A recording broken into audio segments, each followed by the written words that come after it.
क्षण कितना अच्छा लगता है ये तुम्हारा शरीर पर वस्त्र।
अरे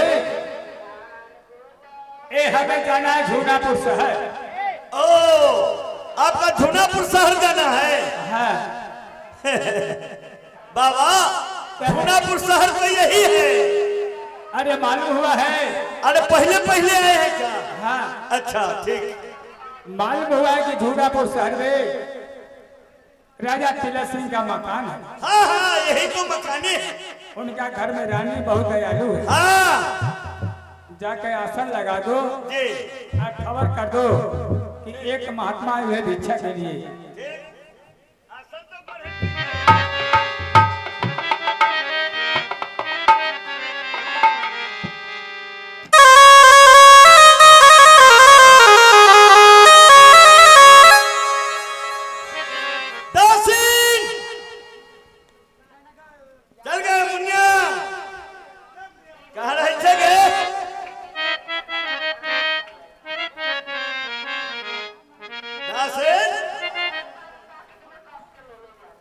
क्या बात है दरबारी?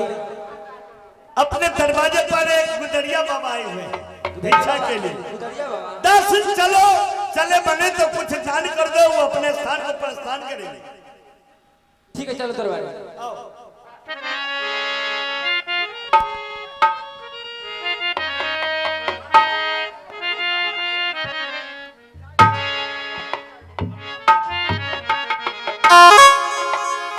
जय हो राजी जी की जय हो। हे दासी आप कहाँ आए हैं? मैं आपको भिक्षा देने आया हूं। लेकिन हमने दासिन के हाथ से और नवीन के हाथ से भिक्षा नहीं लेते हैं, इसलिए कि भिक्षा देना है तो स्वर्ण महारानी के भेजो। दासन के न ले नहीं क्यों नहीं ओ लीजिएगा? बाबा, जितना भाट फकीर साधु महात्मा आबै छै सबके यही दै छै।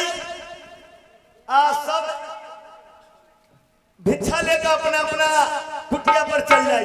तू ले लो आ चल जा। लेकिन सब महात्मा सबको हाथ से भिक्षा नहीं लेते हैं।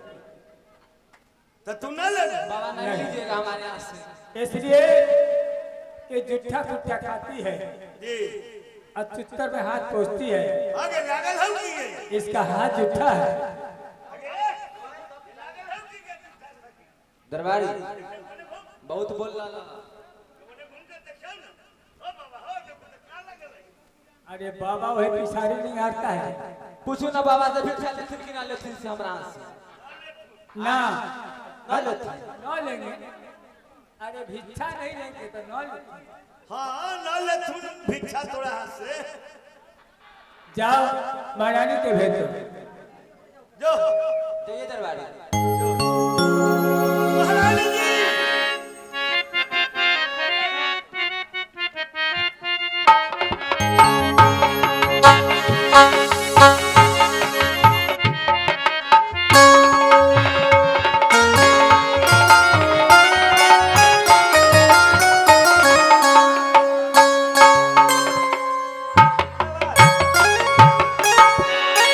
प्रणाम महारानी जी। अपने दरवाजे पर एक गुदरिया बाबा आए हुए हैं। बहुत देर से लग जगा रहे हैं। दासी नाई भिक्षा लेकर दासी को हाथ से नहीं लिए। उनका क्या नाम है? बच्चा स्वयं इस राज का महारानी का बुलाकर भिक्षा दान करवाना है तो करवाओ, नहीं तो गेहूं चला जाएंगे। चलो मैं चल रही हूँ। आओ।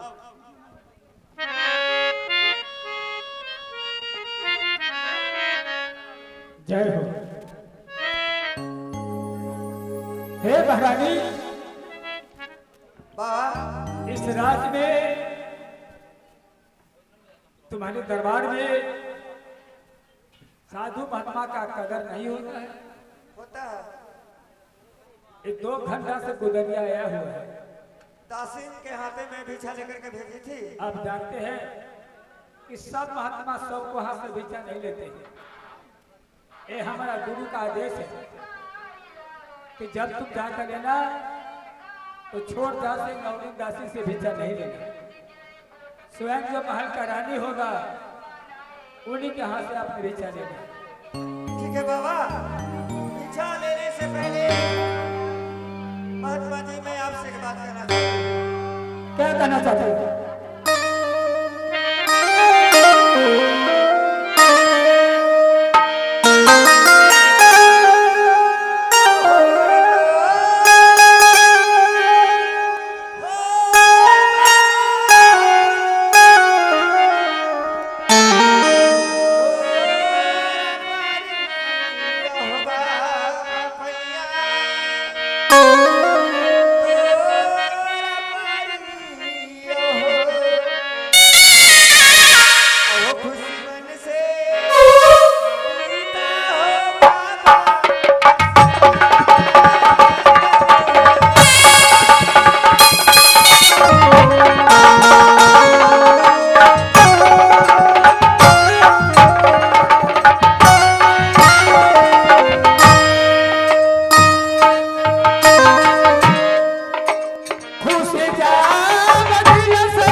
दरबार में भिक्षा मांगा, बहुत सा रानी आके भिक्षा दी कि ये सवाल जैसे आप मुझसे कर रहे हैं, आज तक कोई भी रानी इतना वचन, इतना दर्दनाक बात कोई नहीं कहे। महात्मा जी, इस राज दरबार में कितना महात्मा आया, कितना गया, लेकिन आप जैसा महात्मा को मैं कभी देखी नहीं। आप जानना चाहते हैं हाँ कि बाबा, किस कारण से मैं जोगी बन गया? अगर आप ना कहेंगे तो मैं जानूंगी कैसे। सुनो।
आपका वचन कितने अच्छा निकलता है,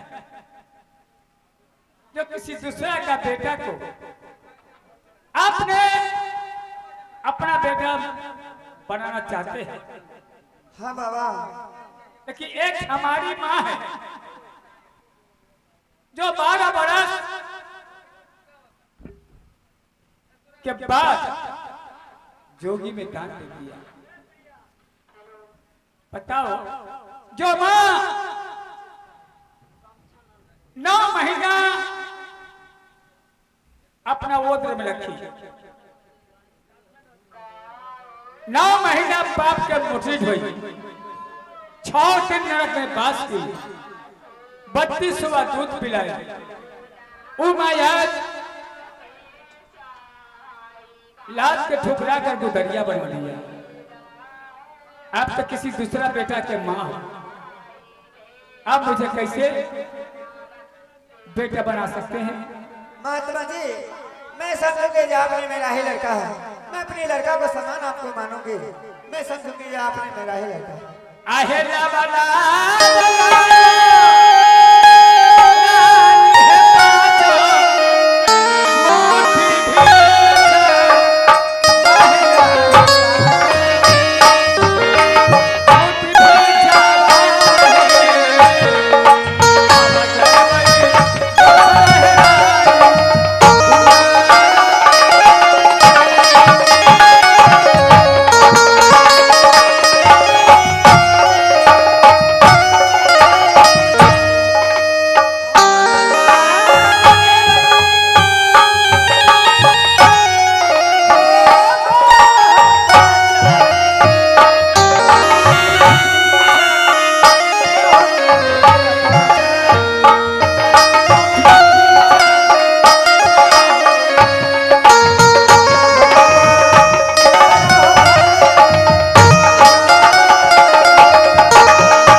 से आपने गुजरी दान की है, उसी खुशी से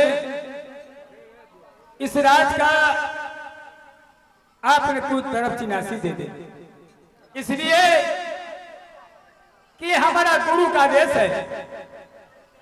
80 मन गुदरी 60 मन दरक, जिस दिन पूर्ण जाएगा उसी दिन ए बाबा गोरख का मठ में एक जमा कर दूंगा और उनका हाथ से तिलक चंदन ले लूंगा। ठीक है महात्मा जी, तो मैं लेकर के आती हूँ। ले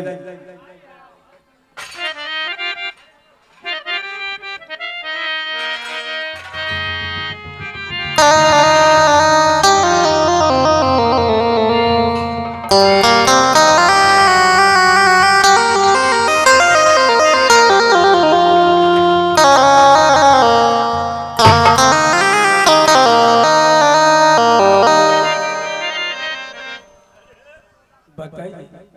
रे बिना बादल के कहा ठनका गिर रही हो बाबा? बाबा क्या है? ये ठनका कहाँ गिर रही? कौन तार पर? अब अरे बादल ठनका उधर नहीं है। है। हैं? ये तो बिना बादल के बिना वर्षा के ठनका ठनक रही ठंडी ना। बच्चा कौन तार पर गिर रही? ये ठनका नहीं है। तब महारानी महल से निकल के भिक्षा देने आ रहे थे। अच्छा उनका पीछे पीछे एक मनुष्य है, मनुष्य औरत है। अच्छा वही उनका हाथ से भिक्षा छीन लिया है। हो बाबा, तो नजर धोखा खाई छो, धोखा खाई छो। महारानी जी के परछाई है, मनुष्य ना है, औरत कोई ना है। रामचेला हाँ महात्मा का नजर धोखा कभी नहीं दिया है। महात्मा होते हैं सच्चा।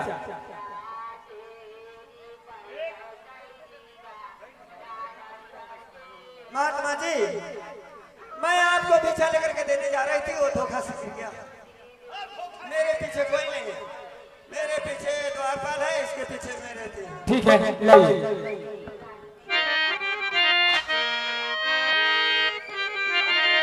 लीजिए बाबा।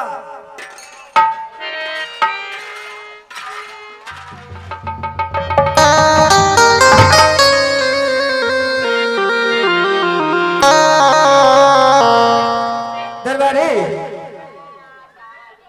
एक बार महात्मा को भिक्षा लेकर के देने गई, हमें हाथ से छीन करके बिक दिया।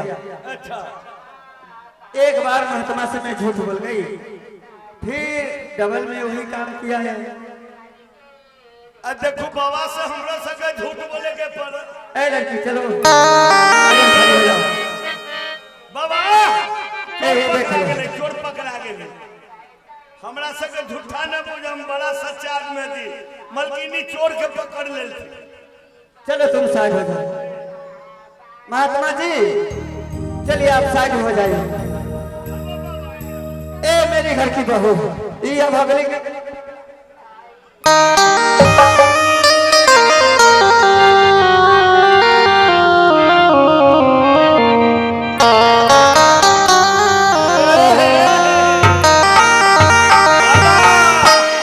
ए महात्मा जी, ये आपको क्या कर रही है? चलो साइड हो जाओ। बेचारा के ए जोगी महात्मा दिखाई नहीं दे रहा तुमको? जोगी महात्मा के देह में दम न है, और कहां से मोटकिया का पकड़ ले छै। बाबा दहिने बया रहिया। ये मेरी घर की बहू है, आय मेरी घर की बहू है। मलकिनी के घर के बहू है तीन पुतो।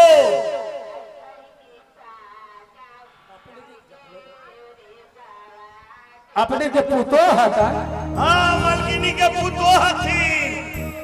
तब तो बड़ा अच्छा चाल चलन के होता। ओ बाबा नहीं इधर कहा जाती है। बनल घर के है। ए बड़ा जांच प्रकार का हमसे शादी कर ले। अब बेचारी के आत्मा कल्पै छै, जे कौन खुशी में हमर सास दान पुण्य करैया। कौन खुशी में? द्वारपाल ये बताइए कि कैसा घर का ये औरत है जो सास आगे भिक्षा लेकर आए हैं अब पीछे से पतोवा का भिक्षा छीनती है। आहा। जाइए छिलकैया बाबा हो, बेचारी के दांतमा कुढ़ल है, 12 साल शादी कैला भेलाई, हमर मालिक शादी का कल थी ना कोहबरों के विध न कल थी, आ घर से न पता भेज दिन से आज तक लौट कर नल थी। मतलब इनका लड़का नहीं है ना हमर मालिक न हतीन, इनका पति नहीं है ना आहा, बेचारी के दिन कैसे चलता हो। अरे वो तो वैसने सास है जब पंजरा लगा के ओकरा रखले। हे एक बात सुन लो, यदि हमारा खानदान में ऐसा रहते तो पटाक का आ करेजा पर नीमक रगड़ देते।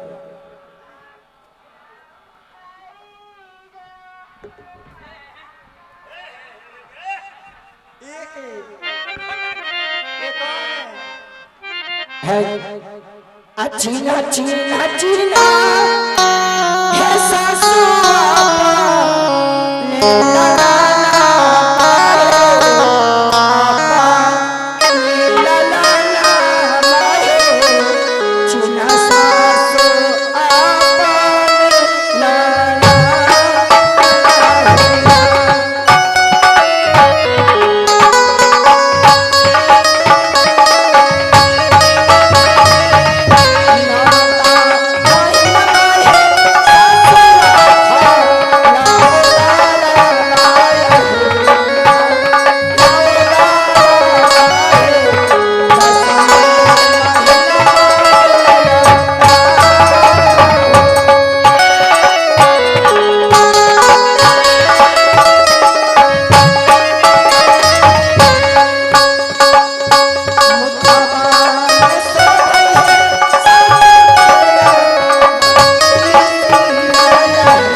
तो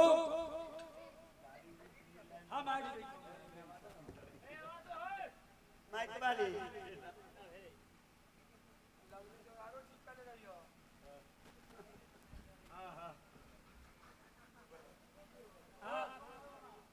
वाली हेलो